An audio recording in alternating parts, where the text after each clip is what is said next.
Welcome, viewers, to another episode of Sports Scene, proudly brought to you by Coca-Cola, and thank you to Coca-Cola for the wonderful attire as well. We're here at the International Gateway to Papua New Guinea, Jackson's Airport, and we've got another great show for you in store tonight. We're going to have an interview with Brad Tassel from PNG Rugby League Foundation, talking about the Northern Zone trials that recently happened. But it is, as usual, time to first go to our sporting briefs and take a look at the roundup from this weekend's sporting action.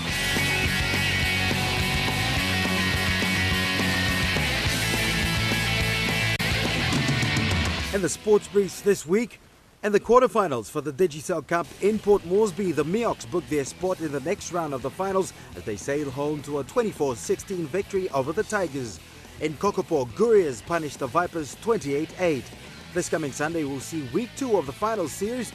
Minor premiers Lahanis take on defending champions Gurias in Goroka, while Vipers will be looking to keep their finals hopes alive when they take on the Meoks in Port Moresby. The major semi-finals of Capital Rugby Union saw in the men's Premier Division a heartbreaking loss to the Wanderers. Defence doing what they do best, pipping their rivals by a mere point, 15-14. Meanwhile, in the women's division, Harlequins knocked out Southern Chiefs for the season, celebrating a 17-15 win. Still on the sport of rugby union, Daru Rugby Football Union recently received gear for complying with the Papua New Guinea Rugby Union's Gear for Governance incentive. Bill Mayer received the gear on behalf of Daru RFU. Unions are required to meet certain standards of governance and by fulfilling the requirements, receive rugby gear to assist in the development of the code. The 13th Malaysian Business Council Charity Golf raised a total of 900,000 after another successful tournament on Friday and auction night on Saturday. The Port Moresby General Hospital was this year's receiver of 160,000 kina from proceeds raised. PNG has won the inaugural Asia Pacific Rising Stars Trophy after defeating East Asia Pacific. PNG chased 137 with 7 balls and 3 wickets to spare. Fast bowler Andrew Hicks and East Asia Pacific's captain Andrew Mansell were named joint players of the tournament. Team PNG to the Mini Pacific Games in Wallis and Futuna continued to receive financial backing. Recently, the team received more corporate support. I assure you, we will continue to be right at the forefront of sport. We do that because we believe it's the right thing to do to engage with the community from which we seek our income. We also believe that it contributes positively to the country, it contributes positively to national pride, which is very, very important.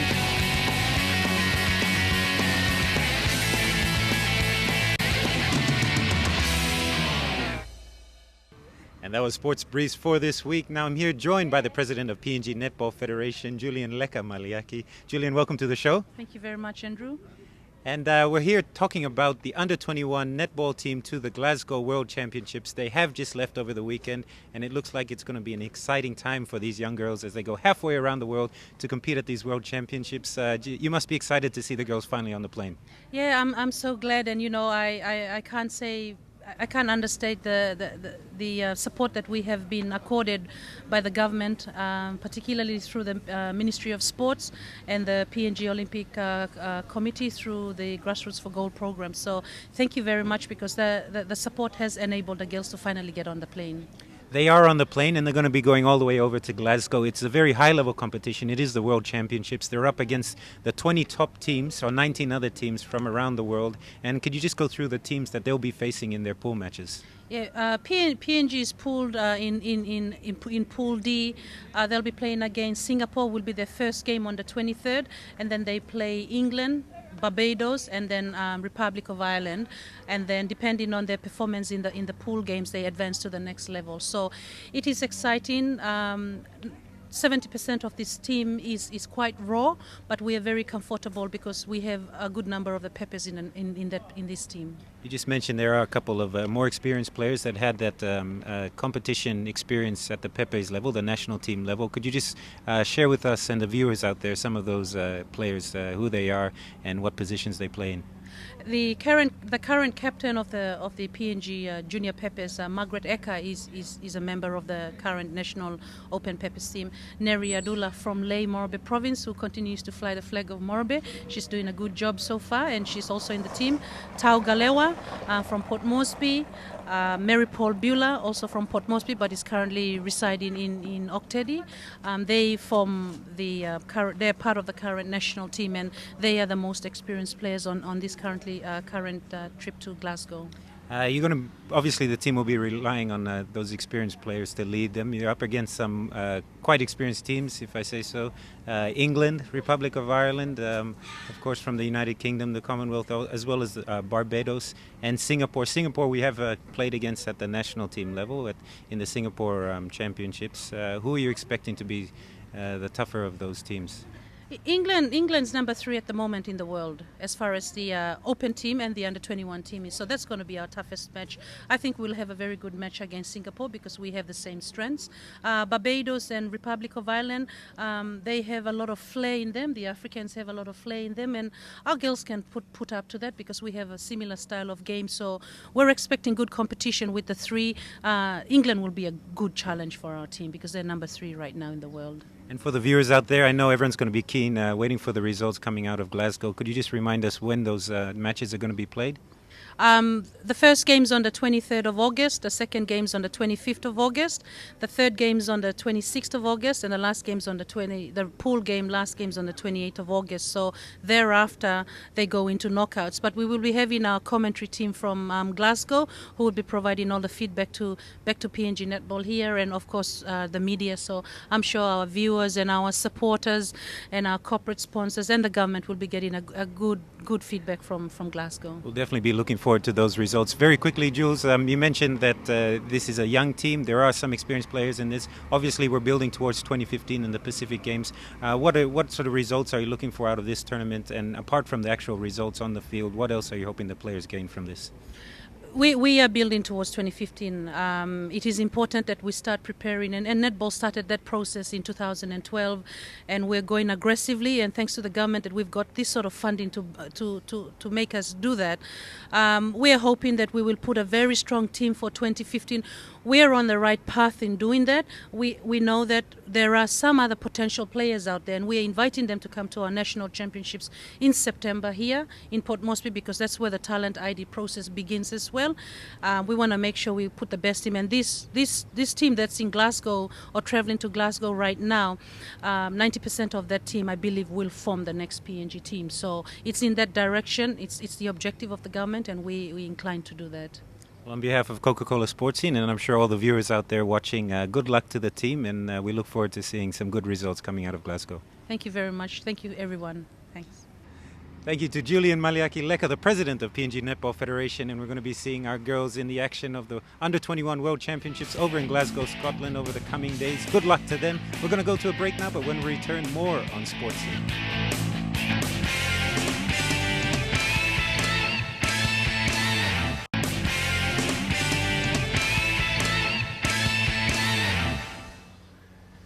Yes, and welcome back to Coca-Cola Sports Scene, and we're joined by our good friend Brad Tassel, CEO of the Papua New Guinea Rugby League Foundation. Brad, great to have you on the show again. Yeah, great to be here.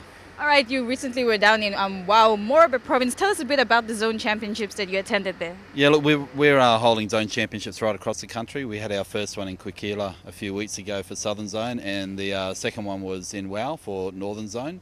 Fantastic weekend, really well organised, well run, really well supported, and it just shows that we can put on these sorts of events in remote areas in Papua New Guinea successfully and without incident.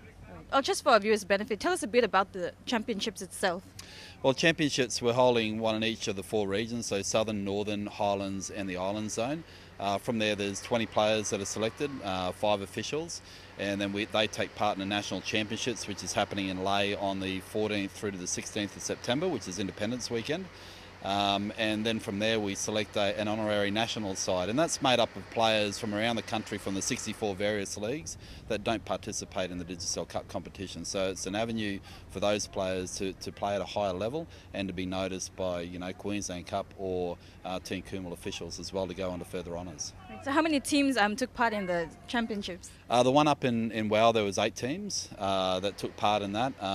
Lae City and Lae Country ended up playing in the final, so they Madang were a little bit unlucky to miss out. In Quiquila, we had 20 teams that competed in that. I think in the Highland Zone, they're looking at about 16 or 17 teams competing in that. And Island Zone, I think they've got about 12 teams. So it's a massive undertaking by the PNG RFL, but I think it's the first time that the PNG RFL have actually invested funds back into the local leagues and the competitions, and we're funding the entire national championships ourselves, and we're also contributing 25,000 kina per zone to assist in the running of their championships. It must have been exciting because it was in WOW where rugby league actually began.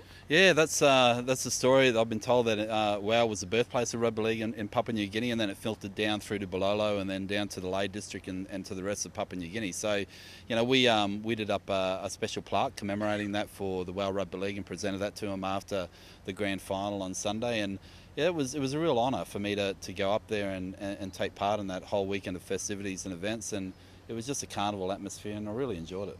Okay, so the southern zone dusted, so the northern zone, which zone's next? Next one is Highland Zone, and that's in a fortnight's time, over 3 days, and that's been played in Hagen. And then obviously the Island Zone, they're playing their zone championships a week before the national championships, because I think what's going to happen is they'll pick their zone side, they'll go straight into camp and then fly straight to the national championships from Kokopo. So it's a fantastic event. The Leeds have got right behind it. I think it's fantastic that the PNG RFL board are investing back into the game at a grassroots level, and it's really been appreciated by the people in those regions. They've turned up in big numbers to watch the matches. And I know you've seen a lot of great talent during the championship. Yeah, there was. Especially Southern Zone with 20 teams, there was an enormous amount of talent there. In the Northern Zone, there was quite a lot of talent up there. There was one in particular that really impressed me that, I took down his name and certainly looking at him for future playing honours. And I'm expecting the same in the Highland Zone, in the NGI trials. But come the national championships, when you've got those 4 quality sides playing against each other, there's going to be some great football. And I would recommend that Digicel Cup scouts, I know the Queensland Cup and also Team Kumul officials will be there scouting for players as well. So it's a great opportunity for those local players. We do wish you all the best, and hopefully we can speak to you again after the championships. No problems, look forward to it. And there you have it, Brad Tussell, CEO of the Papua New Guinea Rugby League Foundation, talking about the Northern Zone Championships recently held in WOW Morobe Province. We'll go for a break. When we come back, there's plenty more on Coca-Cola Sports Scene.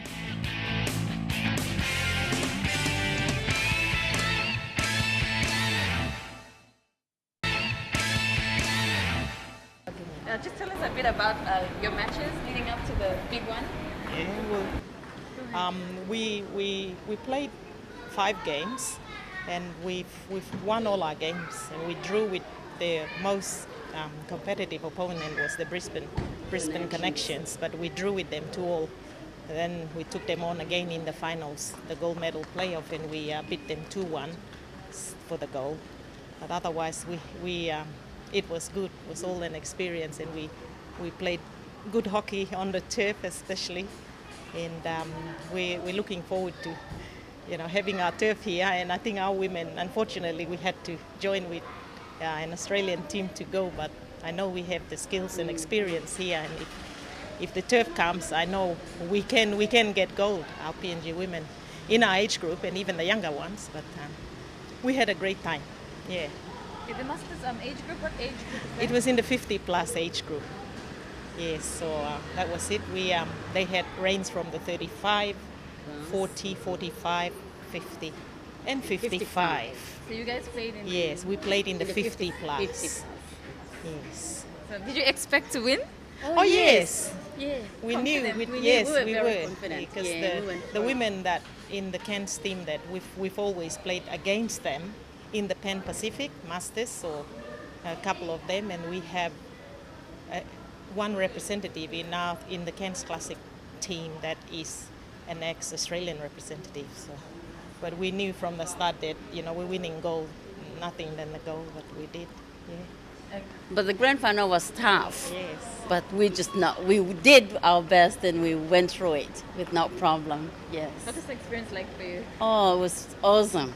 It was really good. And I'm glad to be part of the team.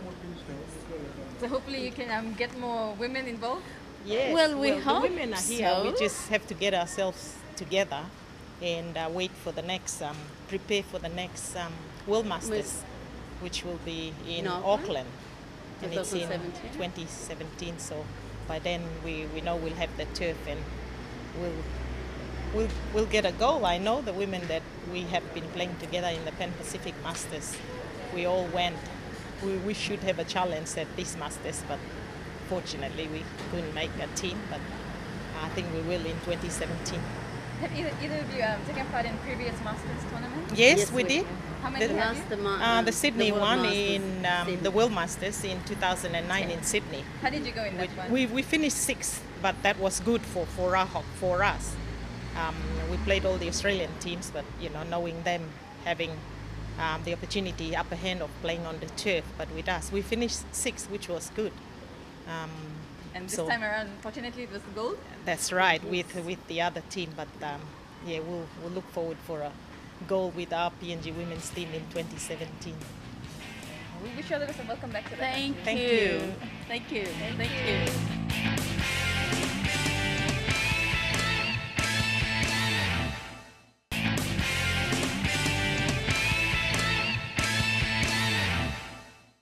Welcome back to the show. It is time to wrap things up, so I go to have to say goodbye to all of you. Thank you for watching Sports Scene, proudly brought to you by Coca-Cola. And of course, make sure you get down to your local store, your nearest trade store, and buy one of those 500 ml Coca-Cola bottles for only 3 kina. It's a great price. It's a great drink, so make sure you take advantage of that. And also, make sure you go on the internet and check Sports Scene on Facebook. Like us, friend us, leave a comment, send us a photo, and who knows, we could be showing that on next week's show. Also about next week's show, Kylian Amini, where are you, brother? We need you. Don't be sorry about the whole Suarez saga in Liverpool. If he does come to Arsenal, it's still going to be a great end for him.